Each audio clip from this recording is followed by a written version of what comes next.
My name is Sarah, and I am 25 years old. I have always lived in a small town, far from the busy city life.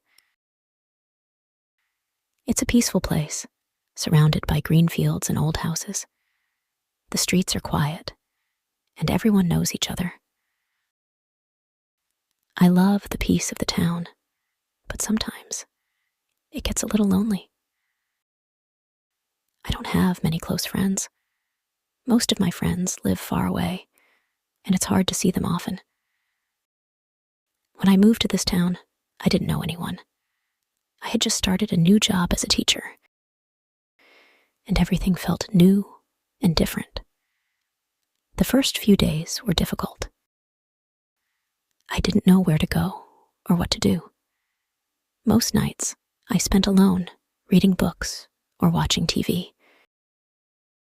I enjoyed my own company, but I couldn't help feeling a little sad. I missed my old friends and family. Life in this small town felt lonely. A few months ago, I moved to a new apartment in the town. It was a cozy little place with big windows that let in the sunlight. The apartment was small, but I liked it. I thought I would be happy there, but I still felt the loneliness creeping in. I hadn't made many new friends, and I spent most of my time alone. It was on a Monday morning when I met Emma, a woman who would change my life in ways I never expected.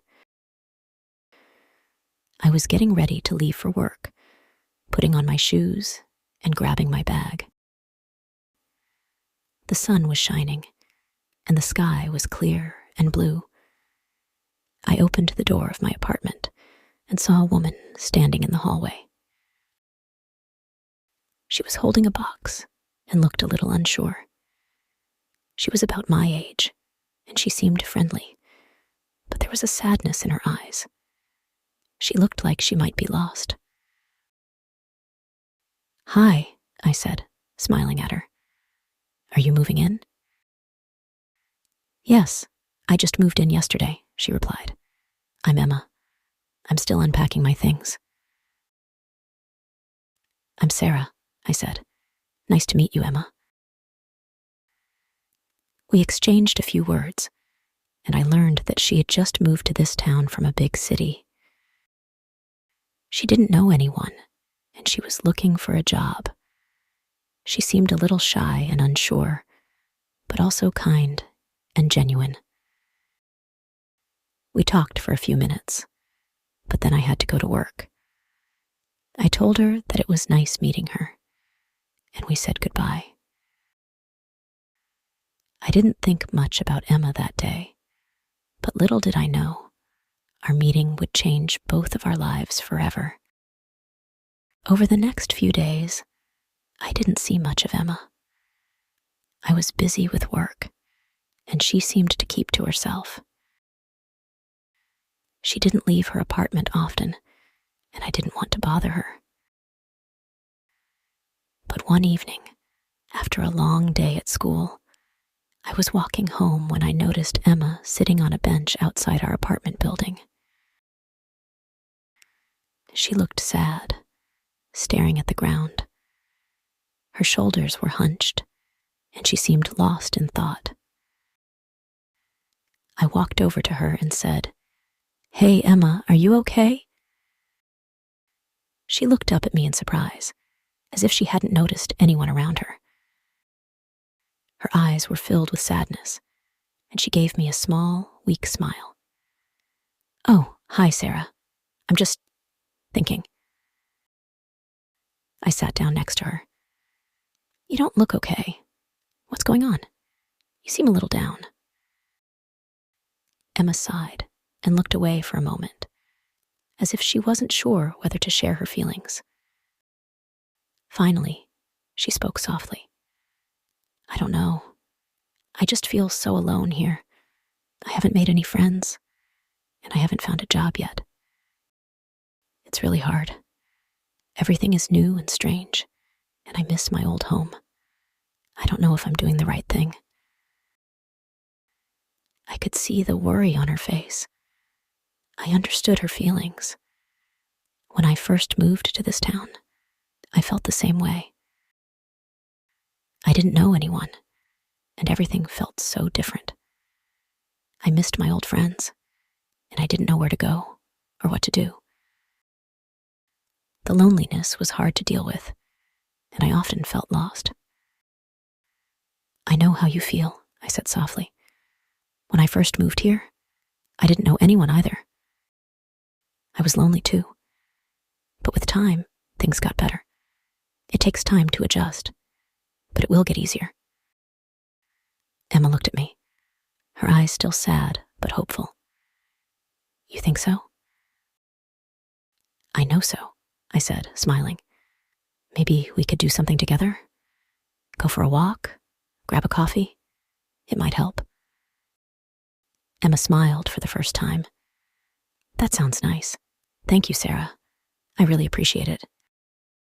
The next day, we met after work. Emma and I went for a walk around the park near our apartment building. The sun was setting, and the sky was painted with beautiful shades of pink and orange. We talked about everything, our past lives, our hopes, and our dreams. Emma told me about her life in the city and how she had left everything behind to start fresh in this small town. She said she was excited to start over, but also scared. I don't know anyone here, she said. I don't know if I made the right decision. Everything seems so hard. I felt the same way, I told her. When I first moved here, I didn't know anyone either. But slowly, I started meeting people, and I found my place here. It just takes time. As we walked, we talked more about the challenges we both faced in this new town. Emma had been searching for a job, but nothing seemed to be working out. She was frustrated and disappointed. I could tell she was losing hope, but I didn't want her to give up. You will find a job, Emma, I said. You are smart and talented, and you will find something. Don't give up. Things might be hard now, but they will get better. Emma smiled, but I could tell she wasn't fully convinced.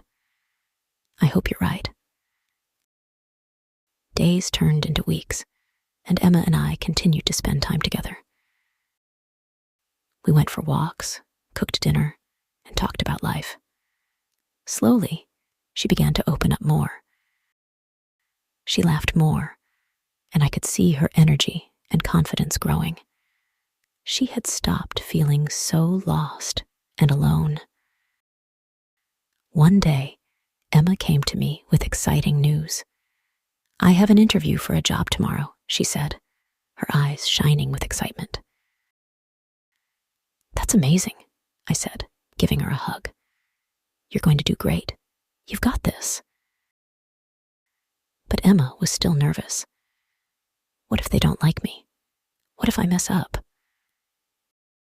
You won't mess up, I reassured her. Just be yourself. You're smart, and you've got the skills they need. Just believe in yourself. The next day, I went with her to the interview. I wanted to make sure she felt supported and confident. She was still nervous, but she was ready. Thank you for coming with me, Emma said as we walked into the building. You'll do amazing, I said, smiling. A few days later, Emma called me with incredible news. I got the job, she exclaimed. I start next week. We screamed in joy together. I was so proud of her. She had worked hard, and her persistence had paid off. I could see the happiness in her eyes, and I knew that this was the beginning of a new chapter in her life. As the weeks went by, Emma and I continued to grow closer. We spent more and more time together, supporting each other through our challenges. Emma's confidence grew, and I could see that she was finally starting to feel at home in this town. She had found a job, a new place to live, and most importantly, a new friend. Our friendship had become something special. We laughed together, shared stories, and supported each other. There were still days when we both felt down, but we never gave up. We always encouraged each other, reminding each other that everything would be okay. One evening, as we sat on the couch, Emma turned to me and said, "Sarah, you have no idea how much you've helped me. I don't think I could have made it through all of this without you." I smiled and hugged her. "I feel the same way. You've changed my life too, Emma. We've helped each other through the hard times." As I thought about everything we had been through together, I realized that our friendship had been a blessing. It had helped me grow, taught me the importance of supporting each other, and showed me that even when life feels difficult, there is always hope. Looking back, I can honestly say that meeting Emma was one of the best things that ever happened to me. Our friendship changed my life. I learned so many valuable lessons from her. I learned that life can be hard, but that doesn't mean we have to face it alone. Sometimes, the best things in life come when we least expect them. Emma and I are still best friends today. We continue to support each other, laugh together, and face life's challenges side by side. I am so grateful for our friendship, and I know that no matter what happens, we will always be there for each other. So, what's the lesson from this story? It's simple. Friendship has the power to change your life. Life can be difficult at times, and we all face challenges. But when we have friends to support us, things don't seem so hard. True friends help us grow, heal, and become better versions of ourselves. If you're feeling lonely or unsure, remember that it's never too late to make new friends. You might just meet someone who will change your life, just like Emma changed mine.